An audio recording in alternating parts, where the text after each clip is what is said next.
আসসালামু আলাইকুম। Daily Holmes স্কুলের পক্ষ থেকে স্বাগত জানাচ্ছি আমি জিল্লুর রহমান। এখন চট্টগ্রাম বোর্ড 2024-এর আমরা বায়োলজির এক সেট প্রশ্ন দেখব, এমসিকিউ প্রশ্ন।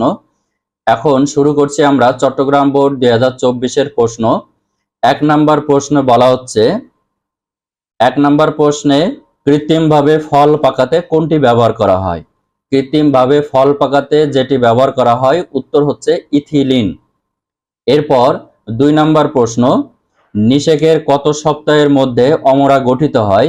নিষেকের 12 সপ্তাহের মধ্যে অমরা গঠিত হয়। এরপর 3 এবং 4 নাম্বার প্রশ্নের জন্য একটা উদ্দীপক দেওয়া আছে। এখন 3 নাম্বার প্রশ্নে বলা হচ্ছে এ কয়টি অংশে বিভক্ত, অর্থাৎ এই যে মস্তিষ্ক বা ব্রেন এবং বি দেওয়া হয়েছে তার নিচের অংশ, তাহলে এ অংশটি এ কয়টি অংশে বিভক্ত? এ হচ্ছে 3টি অংশে বিভক্ত। এরপর 4 নাম্বার ক্ষেত্রে বলা হচ্ছে বি এর ক্ষেত্রে কোনটি সঠিক? উত্তর হচ্ছে ঘ, অর্থাৎ 31 জোড়া স্নায়ু বের হয়, 2 এর স্নায়ু মিশ্র প্রকৃতির হয় এবং 3 প্রতিবর্তী ক্রিয়া নিয়ন্ত্রণ করে। এরপর 5 নাম্বার প্রশ্ন হচ্ছে টিস্যু কালচারের উদ্দেশ্যে উদ্ভিদের যে অংশ আলাদা করে ব্যবহার করা হয় তাকে কি বলা হয়? তাকে বলা হয় এক্সপ্লান্ট। অর্থাৎ টিস্যু কালচারের উদ্দেশ্যে উদ্ভিদের যে অংশ আলাদা করে ব্যবহার করা হয় তার নাম হচ্ছে এক্সপ্লান্ট। খুবই গুরুত্বপূর্ণ একটা প্রশ্ন। এরপর 6 নাম্বার প্রশ্ন হচ্ছে কোনটির মাধ্যমে জীবের স্বকীয় বৈশিষ্ট্যগুলো পরবর্তী প্রজন্মে হুবহু স্থানান্তরিত হয়? উত্তর হচ্ছে ক্রোমোজোম। এইগুলো পরবর্তী প্রজন্মে হুবহু স্থানান্তরিত হয়। এরপর 7 নাম্বার প্রশ্নে বলা হচ্ছে, 7 নাম্বার প্রশ্ন বাস্তুতন্ত্রের ভৌত উপাদান কোনটি? বাস্তুতন্ত্রের ভৌত উপাদান কোনটি? উত্তর হচ্ছে তাপমাত্রা। এরপর 8 নাম্বার প্রশ্ন হচ্ছে কুনো ব্যাঙের বৈজ্ঞানিক নাম কি? কুনো ব্যাঙের বৈজ্ঞানিক নাম কি? উত্তর হচ্ছে ক, বুফো মেলানোস্টিকটাস। বুফো মেলানোস্টিকটাস। এরপরে 9 নাম্বার প্রশ্ন হচ্ছে কোনটি ম্যামালিয়া শ্রেণীর অন্তর্গত? উত্তর হচ্ছে বিড়াল। এরপর 10 এবং 11 নম্বরের জন্য একটি উদ্দীপক দেওয়া আছে। বলা হচ্ছে এ টিস্যু মেরুদণ্ডী প্রাণীদের ত্বকে পাওয়া যায়। 2 নম্বরে বলা হচ্ছে বি টিস্যু ভ্রূণের মেসোডার্ম থেকে উৎপন্ন হয়। এখন 10 নম্বর প্রশ্ন হলো উদ্দীপকের এ হলো নিচের কোনটি? মানে এ যে টিস্যু, এই টিস্যুর নাম কি? এই টিস্যুর নামটা হচ্ছে স্ট্রাটিফাইড আবরণী টিস্যু। এরপরে 11 নম্বর প্রশ্নে বলা হচ্ছে উদ্দীপকের বি টিস্যু ক্ষেত্রে কোনটি সঠিক? অর্থাৎ এখানে উত্তর দেওয়া হয়েছে খ, তার মানে 1 এবং 3। বলা হচ্ছে বি টিস্যুর ক্ষেত্রে সঠিক হচ্ছে এর কোষগুলো সরু, লম্বা ও তন্তুময় হয় এবং সংকোচন ও প্রসারণের মাধ্যমে প্রাণীর চলন ঘটায়। সংকোচন ও প্রসারণের মাধ্যমে প্রাণীর চলন ঘটায়। তাহলে 11 নম্বর প্রশ্ন গেল।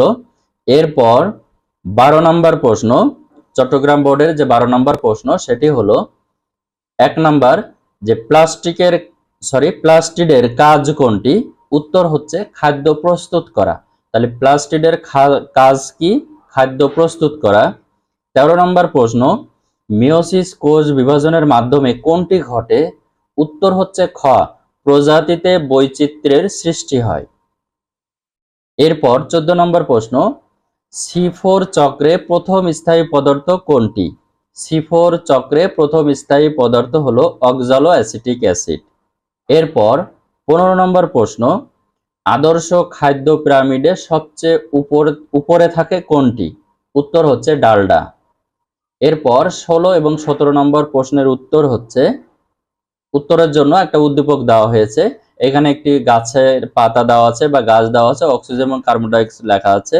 এখন 16 নম্বর প্রশ্ন হচ্ছে 16 নম্বর প্রশ্ন উদ্দীপকের প্রক্রিয়াটির প্রথম ধাপে কত অণু এটিপি নিট উৎপাদন হয়? উত্তর হচ্ছে 8টি। তাহলে এই ক্ষেত্রে প্রথম ধাপে যে কয়টি এটিপি উৎপন্ন হয় সেটি হচ্ছে 8টি। 17 নম্বর প্রশ্ন উক্ত প্রক্রিয়াটির ক্ষেত্রে কোনটি সঠিক? উত্তর হচ্ছে গ, অর্থাৎ মূলের অগ্রভাগে বেশি হয়। 3 নম্বরে সম্পন্ন হতে কার্বোহাইড্রেট প্রয়োজন হয়। এরপর 18 নম্বর প্রশ্ন, নিচের কোন খাদ্যটির পরিপাক মুখ গহ্বর থেকে শুরু হয়? উত্তর হচ্ছে রুটি। রুটির পরিপাক শুরু হয় মুখ গহ্বর থেকে। এরপর আমরা 19 নম্বর প্রশ্ন দেখব। 19 নম্বর প্রশ্নে বলা হচ্ছে কোনটির মাধ্যমে উদ্ভিদের সর্বাধিক প্রচ্ছেদন হয়? তাহলে সর্বাধিক প্রচ্ছেদন হয় উদ্ভিদের পত্ররন্ধ্রের মাধ্যমে। এরপর 20 নম্বর প্রশ্ন, যে শ্বসনতন্ত্রের প্রধান অঙ্গ কোনটি? শ্বসনতন্ত্রের প্রধান অঙ্গ হচ্ছে ফুসফুস। এরপর 21 নম্বর প্রশ্ন, খুবই গুরুত্বপূর্ণ একটি প্রশ্ন। 21 নম্বর প্রশ্নে বলা হচ্ছে আকস্মিক কিডনি বিকল হওয়ার কারণ কোনটি?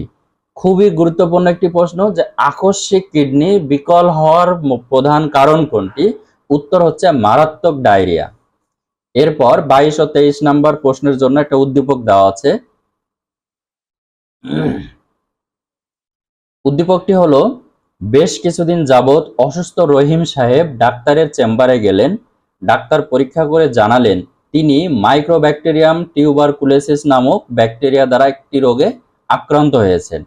এখন প্রশ্ন হলো 22 নাম্বার, রহিম সাহেব নিচের কোন রোগ দ্বারা আক্রান্ত? এখানে যে বর্ণনাটুকু দেওয়া আছে সেখান থেকে আমরা যেটা জানলাম উত্তর হবে গ, যক্ষা। এরপর 23 নম্বর প্রশ্ন, উক্ত রোগের লক্ষণ কি তাহলে, বা উক্ত রোগের যে লক্ষণ সেটির জন্য কোনটি সঠিক? উত্তর হচ্ছে খ, অর্থাৎ রোগীর ওজন কমতে পারে এবং 3 সপ্তাহের বেশি কাশি থাকে। তাহলে এটি হচ্ছে 23 নম্বর প্রশ্ন। এখন 24 নম্বর প্রশ্ন, খুবই ইম্পর্টেন্ট একটা প্রশ্ন হচ্ছে 24 নাম্বার। 24 নাম্বার প্রশ্নে বলা হচ্ছে বৃক্কের কাজ কোনটি? খুবই গুরুত্বপূর্ণ। এটির উত্তর ক, দেহ থেকে বর্জ্য পদার্থ নিষ্কাশন। বৃক্কের প্রধান কাজ এবং সর্বশ্রেষ্ঠ কাজ হচ্ছে দেহ থেকে বর্জ্য পদার্থ নিষ্কাশন করা। 25 নম্বর প্রশ্ন,